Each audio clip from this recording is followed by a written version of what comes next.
Daniel Byers. Today I'm going to teach you how to make sculptures that can really just capture the ideas that you have in your head that you just can't figure out a way to express. So I'm going to start out with a rundown of the basic tools you need to create such a sculpture. So usually what I start out first, I start out with a simple design, as you can see here. So this is how I started out with this sculpture here. The design looked a little something like this. I went from there and just took that drawing however which way my mind wanted to take it. So as I added on to it, I put just more and more stuff. I put letters, numbers, you know, anything that really could just help me with my inspiration. I don't know.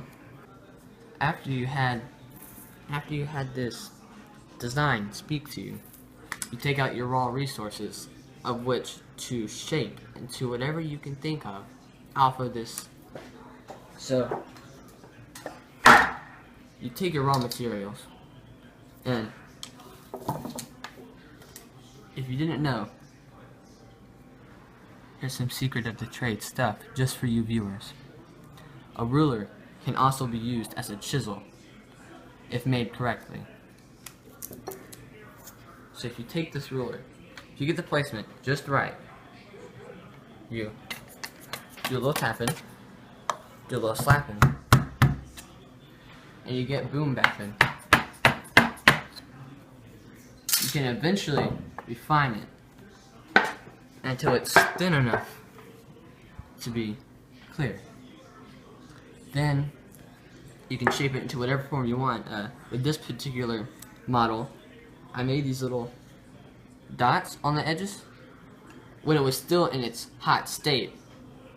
So you can't make little details like this or like this. Like, look at this. Like, that's true art. Explaining more about the hot state, what you have to do is when you get that stool down to the clear form, you gotta hollow it out by hitting it as many times as you can with the ruler. So you just gotta tap, slap, and boom bat the hockey out of that stuff, and you get it as you keep hitting it repeatedly until you get enough friction to make it 800 Fahrenheit. Then you can take this, you can touch it around the bottom. So when you touch it, the melted glass will follow it backwards, and you just repeatedly do this around the base to make this nice little edged look. What you do up here is, you see how I have these ridges? So what you do is you take it and you form the actual glass like this. You push it in, and then you push one more good time around the rim to make this little lip. And then you continue to do the same thing but at an angle to make the screw-ons.